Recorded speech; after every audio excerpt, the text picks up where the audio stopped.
یوسف علیہ السلام کا قصہ سب سے خوبصورت اللہ کہہ رہا ہے کہ یہ سب سے خوبصورت کہانی ہے جو ہم آپ کو سنانے لگے ہیں، اور یہ پورے قرآن میں ایک ہی صورت ہے، مکمل صورت ہے، مسلسل صورت۔ اور یوسف علیہ السلام اور موسیٰ علیہ السلام میں کچھ مطابقتیں ہیں، یعنی کچھ آپس میں ملتے جلتا نظام چلتا ہے۔ یوسف علیہ السلام کے قصے میں ماں کا ذکر کوئی نہیں، باپ کو ہائی لائٹ کیا ہے۔ موسیٰ علیہ السلام کے قصے میں باپ کا ذکر کوئی نہیں، ماں کو ہائی لائٹ کیا ہے۔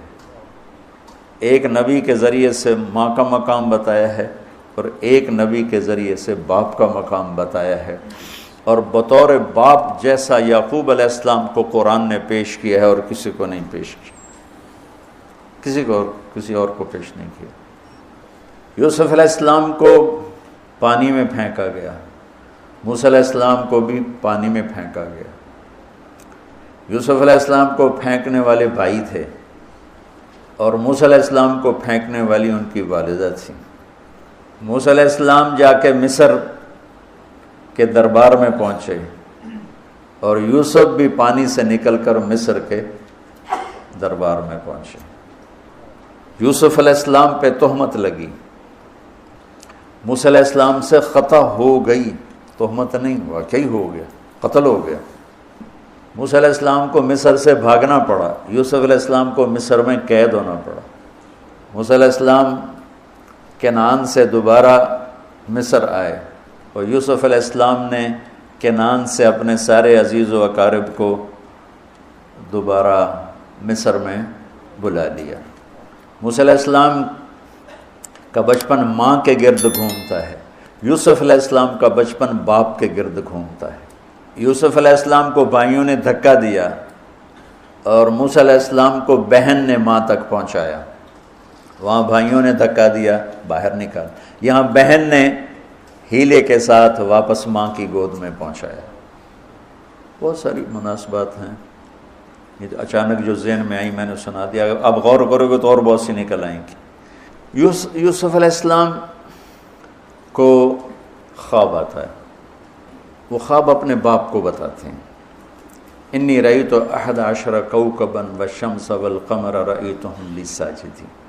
بچے کو باپ اپنے ساتھ اس طرح جوڑے مانوس کرے کہ بچہ دل کا حال باپ کو بتائے یا ماں کو بتائے، یہاں سے یہ سبق ملتا ہے۔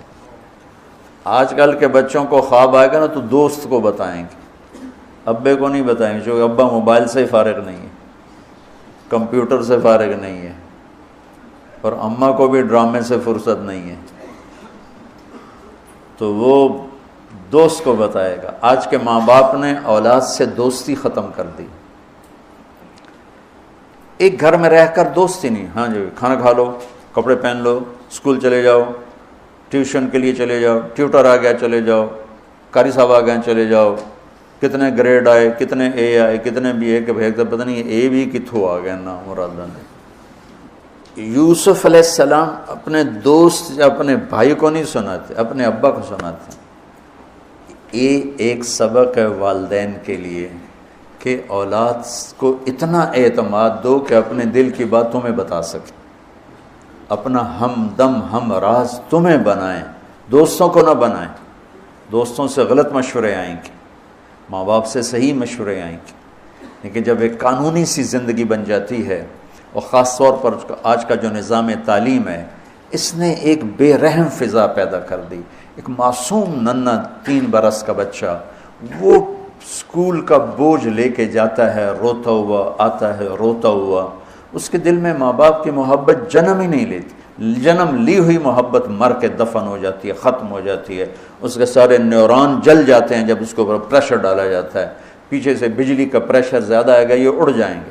ایسے جب اس پر پریشر پڑتا ہے، کبھی ٹیوشن، کبھی اسکول، کبھی گریڈ، کبھی ادھر، تو اس کے سارے وہ نیورون جو ہوتے ہیں وہ جل جاتے ہیں۔ جب وہ شعور میں آتا ہے تو وہ سمجھتا نہیں ماں باپ کون ہے، دماغ تو ختم ہو چکا ہے۔ تو یوسف علیہ السلام اپنے